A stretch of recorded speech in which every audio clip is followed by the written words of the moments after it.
Okay, second try. So, what I did was a dictator game, and first of all, let me show you my session procedure. Okay, so instructions, as always, we have a block list. You don't really need a block list, you can just do a trial list, but pro forma, I like to have one.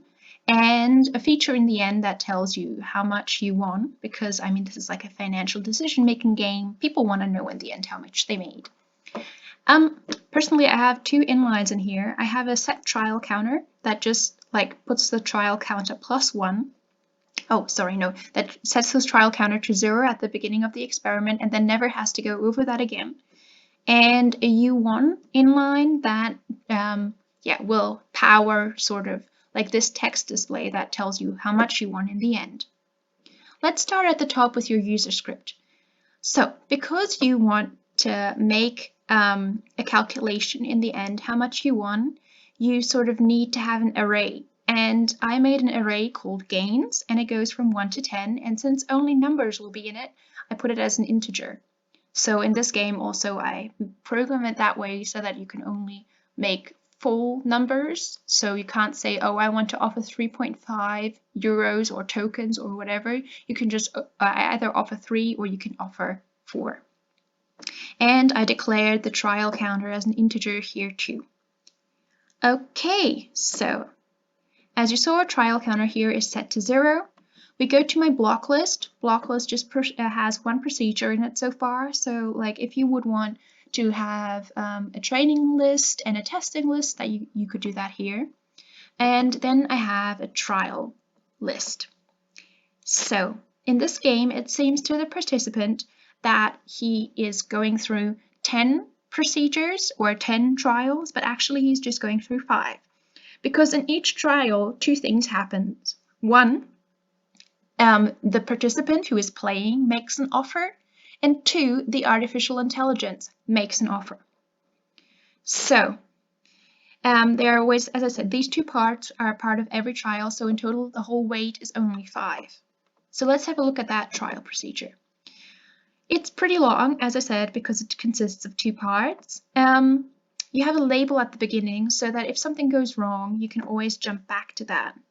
You make an offer, and then you will get a decision whether the other person, in this case an artificial intelligence, is willing to accept that offer or not.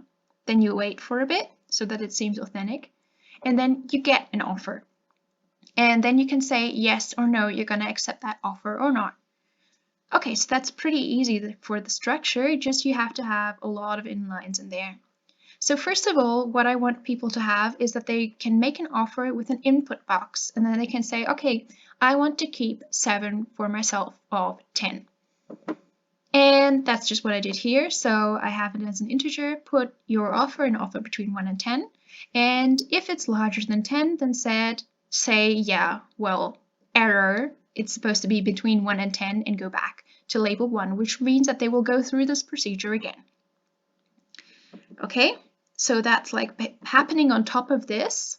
And then you want the artificial intelligence either to accept the offer, which I have here, or to reject your offer. Okay, my artificial intelligence is supposed to be a smart one. So if it realizes that it's under 5, the offer that I want to take for myself, so if I want to take for myself 1, 2, 3, or 4, that means that the other person always gets at least 5 or more, which is good, so they will accept that in 100% of the cases. If the response of me is 5, so that the artificial intelligence gets 5 too, well, that's less awesome, and I said that the artificial intelligence will only accept that in 70% of cases. And if the response is more than 2 numbers higher than what they are getting, so if it's, for example, I say 7 and the other person gets 3, that's a difference of 4, and they don't want that, then they will only accept that in 20% of the cases. So my set other is actually quite long. I did the whole thing using a random number, as you can see here, and I have a Boolean value of other accepts.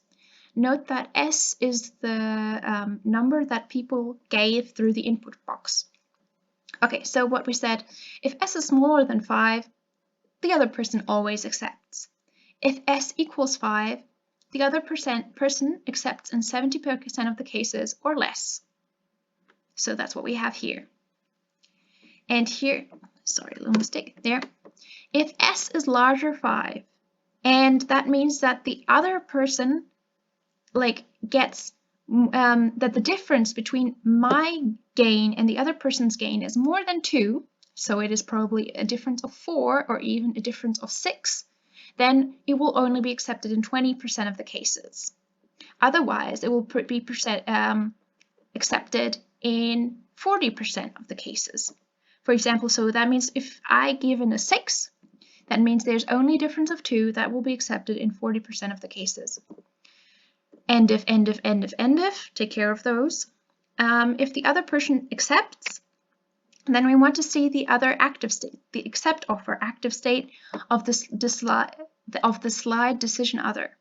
And here also we set the gains array to whatever we suggested if the other person accepts that.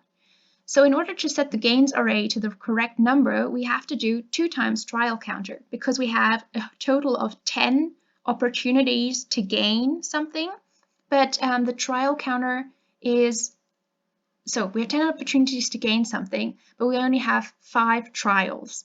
So we have to put the whole thing times 2, but for this occasion, -1. So let's pretend it's the first time we're playing this. This is our first place where we made an offer. So if we would do 2 times 1, which is the trial counter, plus 1, that would be 3. So we have to do it -1 to make it 1. Okay, complicated explanation, but that's what this little formula thingy does. And if the other person does not accept, so other accepts equals false, you could also write that down here again, then you want to put the active slide state in decision other to reject offer. And the gains are 0. Okay, so we already talked about decision other. I have a little weighting procedure here, which was prescribed by the E-prime book, but yeah, you don't really need that. And then you want to get an offer. This is the artificial intelligence giving you an offer. So I wrote this little text, and I'm working with attributes here. So the other player suggests something, and that would mean you would get 10 minus that. If you are okay with that, press Y. If not, press N. And keep in mind to set here for the duration input thingy that you set N and Y as allowable responses from the keyboard.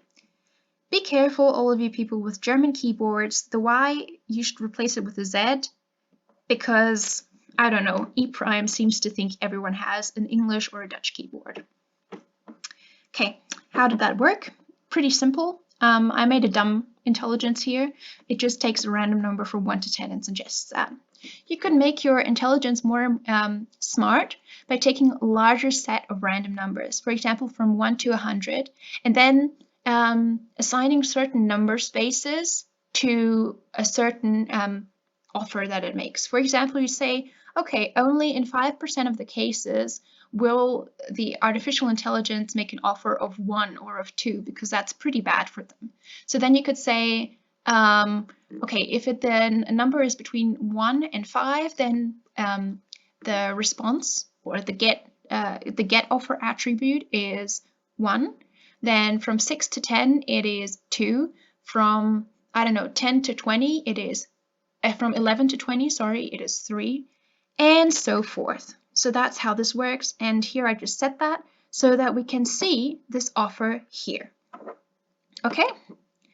So then here we have to process all of this. So if we say yes to that offer, then we are getting that amount of money for our gains array. If we say no to that offer, we are getting 0 onto our gains array. And if, and I did a little debug print here. Okay, so this whole procedure happens 5 times, so we have 10 possibilities to win something.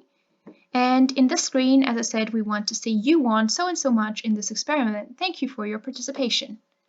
So I set all of this through another variable. I call this variable summa, which is the Latin word for sum. And this is gains, all these gains arrays just added together because we stored them here, right? So I set the attribute summa, which is on the slide, the attribute, and I set that at whatever is here. Okay, I hope that helps, and yeah, let me know if you have questions.